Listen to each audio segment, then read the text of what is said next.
Hello again, everyone, and welcome back to another Burlingame. It's a small town podcast sponsored by the Burlingame Historical Society. My name is Mark Lucchese, also known as Mark at the Mic, and my guest today is going to be Carol Tanzi, interior designer for many, many years here on the peninsula, and also known as the Goddess of Garbage.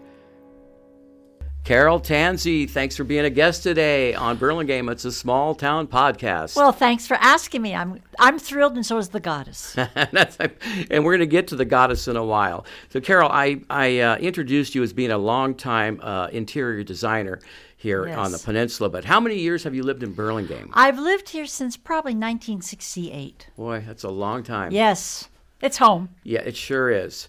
So, Carol, why don't we, just for the ease of our listeners here, interior decorator, interior designer. You're an interior designer. What is the difference between a decorator and a designer? Well, that question's been asked a lot, and it's a very simple answer. It's called education. Today we have a third title that you might see in the magazines or on TV called stylist. And stylist simply means, in my way of thinking and many of my colleagues, a person who has good taste that helps people do interiors. It's almost close to a decorator. A decorator may have a little bit more under her or his belt, but a designer has the college education and has the experience. So, Carol, a decorator would be sort of somebody like if Kathy and myself, my wife, were going to sell our home, I would bring a decorator in to kind of stage the house. Is that a... Well, I think a stylist would probably be asked, or a decorator perhaps, bring in to stage the home. But to do the home with you or an architect, if you were so inclined to use one, you would use a designer, because the designer and the architect, they usually work hand in hand, as the contractor too. Right, it's the three people working hand in hand. So the designer kind of says, hey, I think that maybe we could put the living room, the front room or the living room in the middle, and have bedrooms off to one side and maybe the primary room to the other side of the house. Is that what it... No, that might be what a designer could suggest, but this is an architect. An architect would say, here's, after interviewing the client, what we've come up with. What's your thinking on this? And then the designer would work with the architect and find out if this was the best plan for the client, number one, and number two, was there enough storage, and what was the way the traffic was going to work in the home, et cetera, et cetera. Would you work with the client as well? Oh, yes. Uh-huh. Definitely always work with the client. So most of your jobs come from architects or contractors then? No, not necessarily. My jobs come from very interesting places. They come from contractors, they come from architects, they come from clients, they come from friends of clients who've seen my work or know me, and they come from all over, actually. Yeah, well, that's a good thing, right? It is a good thing. Yes. So I mentioned that you've been a long-time designer. How many years? Well, let's just say that I'm a seasoned interior designer, and with that brings a lot of wisdom and knowledge that I feel very happy about, not only in helping my client, but really helping the young designer now come along and do it right. Yeah. So how many years? Came out of college in 1966. Nope, 1972. Okay, 1970. That's right, 1972, right. I went to work for R.H. Macy's as their home furnishings coordinator, the junior executive. Got fabulous training. Was that in San Francisco? That was in San Francisco. I started off in Hillsdale. They had to put me there for a couple months before I had to interview for the job. And I did get the job out of 55 applicants. And I worked with a gal who was marvelous, Marion Elrod. She still comes to mind. Wonderful mentor, teacher, a co-worker. Learned a lot at Macy's. From Macy's, what happened after that? What happened that is the regime in Macy's, as in any retail operation, changes there's a cycle of about every 10 years. And my boss decided to go work for the Emporium. And I saw what was going on. I thought, I think I better start my own business. I think I might be good at this. My father was an entrepreneur. He's an insurance man, had his own agency at that time.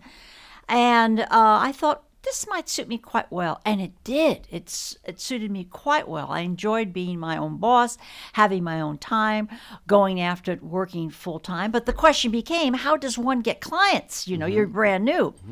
So I started teaching because I have my teaching credential in interior design. And so I started teaching at the recreation centers. And when I say centers, I mean centers. I mean, that's Burlingame, Foster City, San Mateo. I've taught at Coma. I've taught at many of them. Great way to build up clientele. And I did. It was wonderful. Out, huh? I loved it. Got the word out. I had good sized classes, and it worked out quite well for me. And was your office at your home at that time, or had you gotten an office by No, then? my office started at home. And then in 1972, I found my brand new office at 274 Lorton Avenue. And I needed that simply because I had other interior designers at that time, besides an assistant, helping me. And so I needed more space. Yeah, of course. So when you are designing homes, are you doing offices as well, or are you just strictly designing homes? Are you doing office space? No, I'm a CID, which means a certified interior designer of the state of California. And I do offices and I do homes. And how the offices come to me is by way of a client that I've done a home for, or that person has talked to another person. And so that's how that business end of it starts. Yeah. Are you taking home blueprints or looking at blueprints while you're doing all of this? All the time. Yeah. Wow. Love it. Moving on a little bit from interior design and everything, you are probably most known as being the goddess of garbage. That's correct. Yeah. In fact, that's how I met you at Rotary. That's right. 20 some odd years ago, 24 years ago, you were introduced as the goddess of garbage. That's correct. How did that come about? Well, that came about very interestingly way. I was getting a little bit of a burnout, I noticed, in 1987. And I thought to myself, that's very unusual for me because I am passionate about my job and I love it. And I said, but you know, you're very famous for one thing and you haven't really given this too much thought. It's time to think about it. I was known for reusing my clients' furniture, accessories, artwork, and then introducing new things if they needed them. Now, maybe that wasn't the way to make the big bucks, but that was the way that it made me happy and it challenged me, and I liked it. And recycling in the 1970s was starting to come into its own. And so I thought, you know, what can you do with discards, what you might call garbage, trash? Now, that started a whole level of thinking because it had to be clean if I was going to do anything with it. And I was always creative on that end, artistically speaking. So I started to see what I could see at the design center that I could make out of discards, if you will, and also see what I could do with coming up with my own ideas. And that's how I got the ideas of creating things for people, because crafts, even at that time, were very popular. Where did you take that though? I mean, once you got the thing going, where did you go with that? Well, How did you get exposure? then I got the exposure. I hired a PR person who is with me still today, by the way. And we got together and we started to get me known. And that was on videos, that was on TV programs, Yeah. you know, the Rosie O Donnell show, the Crook and Chase show, CNN, KGO TV, many local TV stations. Yeah, it really grew. And then you had your own little cable show. That is correct. Was that during the time of the goddess? Yes, Yeah. that rather kind of was, although it probably was a little bit. No, it was probably around that time. Mm-hmm. It was 10 years. I had a topic of issues and topics, which allowed me to do many things, Mark. It allowed me to do recycling, upcycling. It allowed me to do interior design, but I also did something else that interests me. I was very active at that time in the county, our county, and in the city of Burlingame. But I wanted to give people knowledge of nonprofits, things that were out there, agencies that were out there to help people when they needed it. Did you normally do that show solo, or did you have guests? I was the host, and I brought in guests.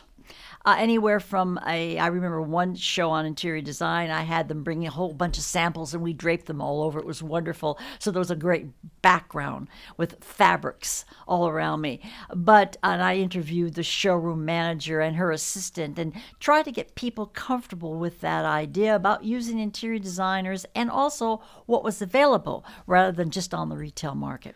So with that said, and then with the nonprofits, I brought in the agencies, executive directors. And that ran for about 10 years? That ran exactly for 10 years. Was it weekly or every other yes, week? Yes, I videoed once a month, and it ran every week.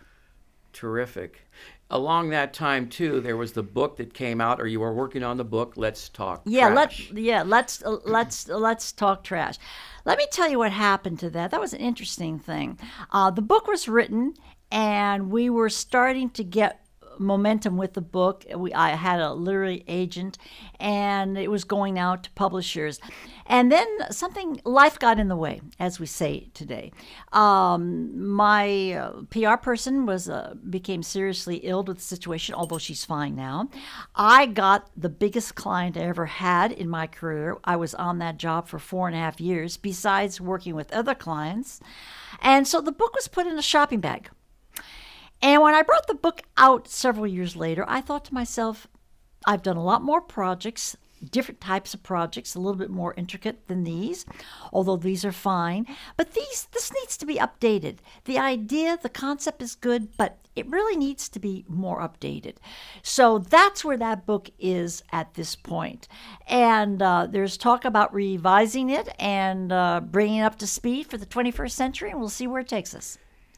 At about that same time, did the goddess kind of drop off a little bit? Yes. See, she kind of went into hiding. She went behind the scenes. And by the way, she's not pleased with that, needless to say. But I did things behind the scenes. In other words, Carol Tanzi and Associates had won an award from her ASID colleagues for a kitchen she did.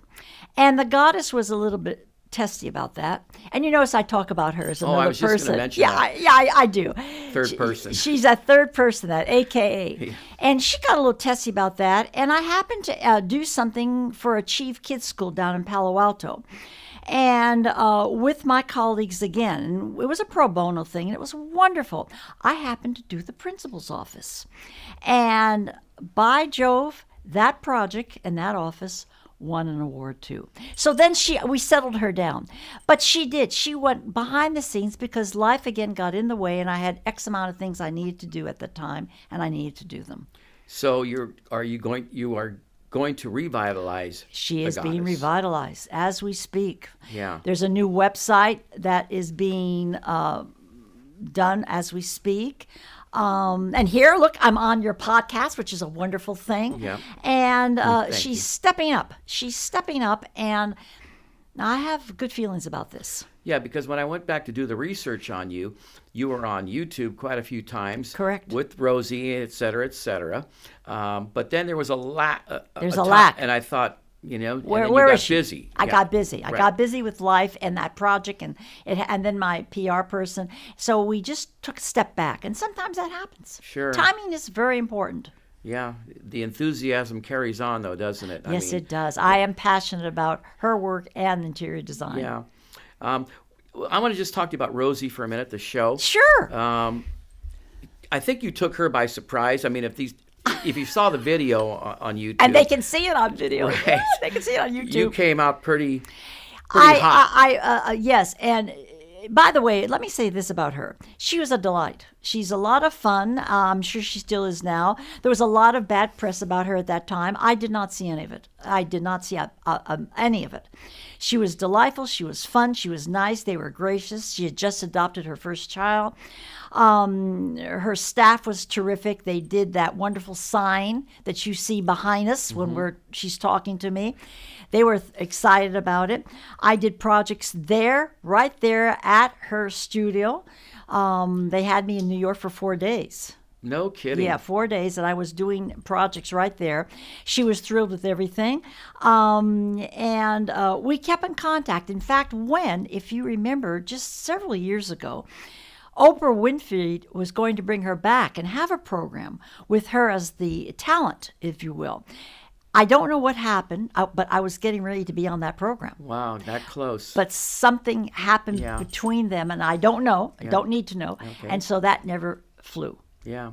So talk to me a minute about while I was doing the research, I also found out that you are in the Women's San Mateo County Hall of Fame. Yes, that is quite an honor. It is. That is probably one of the most exciting things that has happened to me. But let me tell you how important that particular honor is for any woman. They do not pick their judges from the same county that you're in. They go out specifically to another county who maybe doesn't even know you, and they look at all your information that you submit, and then they make a selection. And they made that selection on my work for the county and also for the Goddess of Garbage's work. And it says that right in the recognition. Is that how you were inducted in, though? Yes, that's how on that basis. That's how I was one of the 10. I think they used to induct 10 per year at that time. Yeah, that's an amazing feat. But I saw that because I had never heard that before. No, it really, and the fact that it's done outside of the county. See, it's not a political thing. Right. They're seeing what you've done. Yes. And that's something to be proud of. And to this very day, I'm very proud of that. Yeah. Okay, Goddess, I got a couple of more questions for you here. Yes. Okay. So something that drives me crazy all the time are the empty tubes that are on the toilet tissue rolls or the paper towels, yes. Right? And I always think to myself, gosh, what could I do with these things? Got any ideas? Several. First of all, I've taught children before. I enjoy that immensely. And that is like an opening up to them. You can do binoculars out of little toilet tubes, or paper towels. You can make flowers. You cut them up and you glue them together. You make flowers, small ones, bigger ones, whatever you want. You can make children puppets for them. And they love it. See, they're just wonderful to work with because they get so excited. And that can go anywhere from a holiday to just a regular sort of day. The binoculars had their names on it. What I made them do is I took paper, had them glue the paper to the binoculars, and print their name on it. Okay, in a diagonal design. And then I glued the two binoculars. I showed them how to do that. They did. And they put a little cord around and they wore it around their necks. And it was so exciting. Simple, but great for a kindergarten or a first grader. Did they paint the tubes or did they color or put No, they used color pens to paint their names. That's great. Okay. Okay. Now I got another one for you. Okay. Egg cartons. What about all these empty egg cartons? Well, of course, egg cartons, the obvious is storage. They're wonderful to store things, whether you have chickens or not. Really? You mean using all those little slots? Yeah, those little slots for things. But for what I do for decorative purposes, I will usually take an egg carton, usually maybe half a dozen. And I think this project is even on my website. And I will make what we called an altered egg carton. And I will decorate that in good taste. The goddess always is showing in good taste. That's the whole idea behind what she does, okay? Not only to recycle and upcycle, but it's got to be in good taste. And I teach that. And I put things in that egg carton that are reminiscent of the person themselves, that shows the personality, and it becomes an altered egg carton, a decoration. Yeah, boy, that's terrific. Especially for a child, for a young girl or something. Oh, how wonderful! Would these be on your blog, on the blog or website in the archives, which is now called archives? It will be called something else shortly, but I have a lot of projects on my website. Are you hoping to continue with a blog? Yes, because of time constraints, I probably won't do it more than twice a month or maybe once a month, but there will always be a blog, yes. Yeah. And are you on Instagram? I'm on Instagram, and I'm also on Facebook. How do we find you on Instagram? Goddess of Garbage, I guess, what the hashtag is, because every time I go there, there's projects that are being shown. Who's taking pictures of the projects? Are you doing that? They're a combination, professional and phone. Yeah, and is somebody doing your Facebook page as well? No.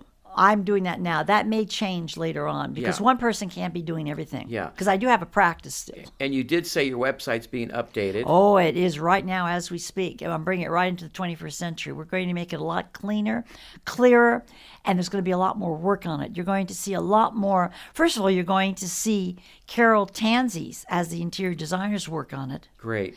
There's going to be a Carol A. Tanzi and Associates area of pages, and you will see more work about the Goddess of Garbage. There's more pictures that she's done that are going to be on it too. Terrific. Rooms. Yeah. Besides terrific. projects.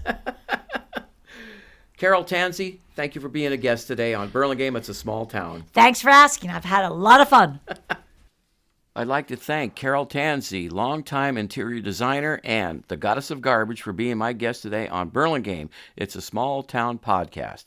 Thanks to Kathy and Shelby for editing and producing, the great Ray Tyler for videotaping, and my musical director, Bray. You can hear more of Bray at bray.com. This conversation was recorded on January 24th, 2023. The Burlingame Historical Society copyrights this podcast, and no part of this program can be rebroadcast or copied without the permission of the Burlingame Historical Society. So until next time, everyone, see you around Burlingame. It's a small town.